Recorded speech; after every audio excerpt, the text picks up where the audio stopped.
Hi everyone, welcome back to another video. If you are new here, my name is Bhavin and I'm a graduate of UBC. And today I'll be talking about study strategies and specifically studying disasters and things that I know just don't work and things that I would recommend you fix right away if you want to start doing well in school. So let's get started with the video. First of all, let's talk about why it's important to study effectively. When you do this, you leave more time to go do stuff with your friends, go to the gym, do extracurriculars or whatever else you want, as well as minimize the time and the stress that you feel while doing your review and your studying. So one of the ways that people like to study but doesn't really work that well is actually passive reading. So this would be like if you have your textbook or whatever and you're just flipping through, you're highlighting, you're making those little notes on the side or whatever, or you're looking through a PowerPoint presentation and you're just reading it as you go along. This does not work at all. You may remember it for a little period right after you read it, but in literally the later half of the day or the next day, all of that information is gone. And that is because the way humans learn and the way memory works is you need to be exposed to that information over multiple periods of time. And you also need to basically force yourself to recall that piece of information. So what I would recommend is instead of just rereading your notes and then doing some highlighting or whatever, when you are rereading or something like that, take that information and put it onto a flashcard or put it onto a Quizlet or put it onto an Anki card, and so that you have all the important points to later study just the flashcards on. And this would also get you to use active recall because you're going to be forced to basically think about what's on the other side of the flashcard and to recall it. So that will help you a lot more than just rereading. Another thing I don't really recommend doing is multitasking. If you're somebody that likes to watch Netflix or YouTube or listen to a podcast or something while you're studying, I honestly don't know how you're doing it, and you're probably not getting the most out of that study session. And that's because humans are actually pretty bad at multitasking if you look at the evidence. So instead, what you should do is maybe make a calendar and a to-do list for the things you need to get done during your study session, how long everything will take, how many Pomodoro sessions you need to do. So that's 25 minutes of work, a 5-minute break, or 50 minutes of work and a 10-minute break. And then think about all those things that you need to get done. And then schedule in some time for you to watch your Netflix show if that's important to you, or you could watch it on the treadmill at the gym or something, or a cardio machine, or basically just plan it out so it's not while you're studying, because I promise you, you will get distracted if you're trying to watch I don't know, Grey's Anatomy or something while you're trying to learn your anatomy, and it won't go well. And you'll end up basically feeling more stressed and not relaxed or productive. So avoid multitasking because that will hinder your comprehension, retention, as well as your deep learning. And honestly, when I was doing my undergraduate studies at UBC, what I would do is as soon as I kind of came into my study room, I would make sure I have literally everything I need. So I'd have my cup of tea, which I have on the side here. And I would have everything I need, my iPad, my laptop, pencil or whatever, maybe a snack, so that I don't have to keep on going outside of the room and then coming back or whatever for at least a few hours at a time. So that will help you and avoid you getting distracted. So that's multitasking.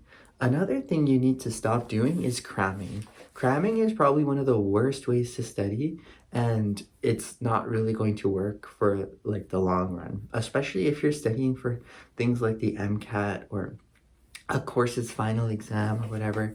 This will not work at all because of how the way the memory works and how you need continuous exposure to this material for it to go into your long-term memory. And cramming will only lead to superficial learning and the inability to connect concepts together. So instead, try the spaced repetition and using like practice questions and stuff like that for better retention. And if you're using like say flashcards or something and it's not Anki, what you can do is, let's say you did 50 flashcards and it was basically yellow for you because you didn't really understand all of it, but you kind of have a grasp of what's going on. You can set a reminder on your phone or your calendar to study those flashcards again within like one day or in another 3 days or another 4 days or whatever.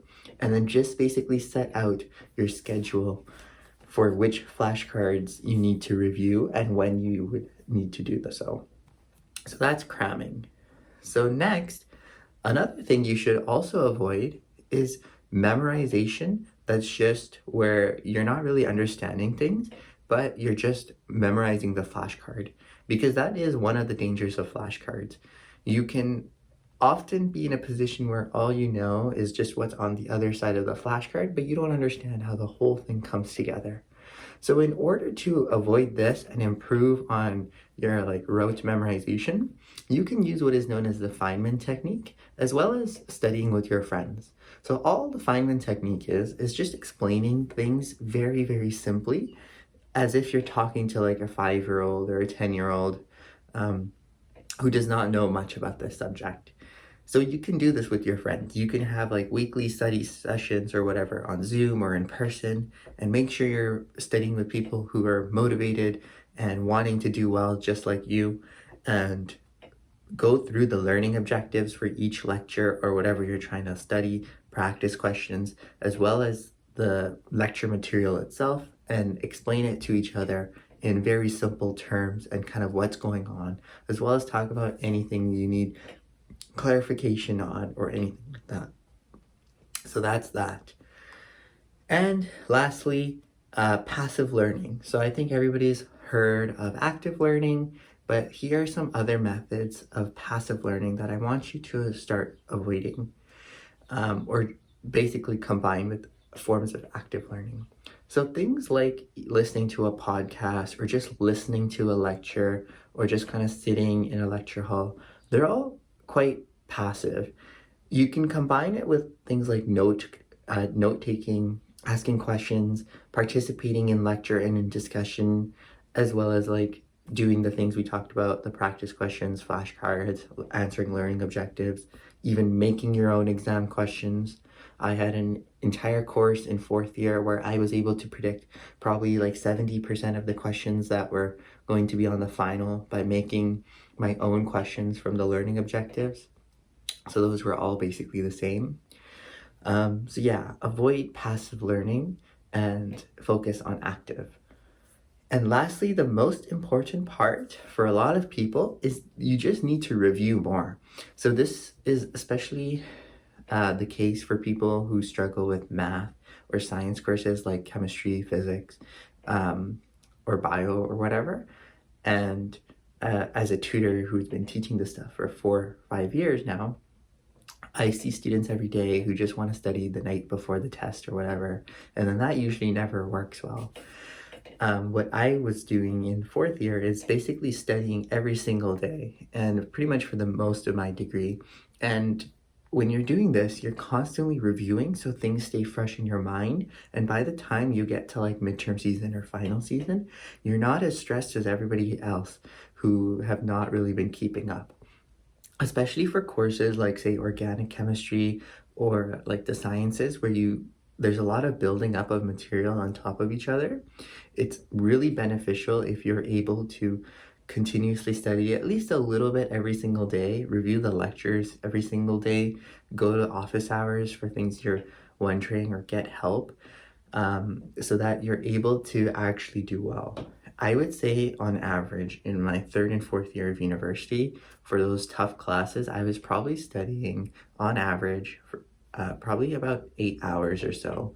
And that's like a day I wouldn't have class, and then maybe on a day I would have classes, probably like 4 to 5 hours. So if you're consistently putting in the work, that's the only way to make sure you're going to do well when combined with like all the study strategies I talked about, the active learning stuff. So I hope that is all helpful for you and motivational and informative. And if you found this helpful, please share it with somebody who you think would benefit, or any of your friends who want to do great things in the future as well. Please leave a like and subscribe for more. And yeah, I'll be sure to keep on posting lots more videos. So yeah, best of luck and take care.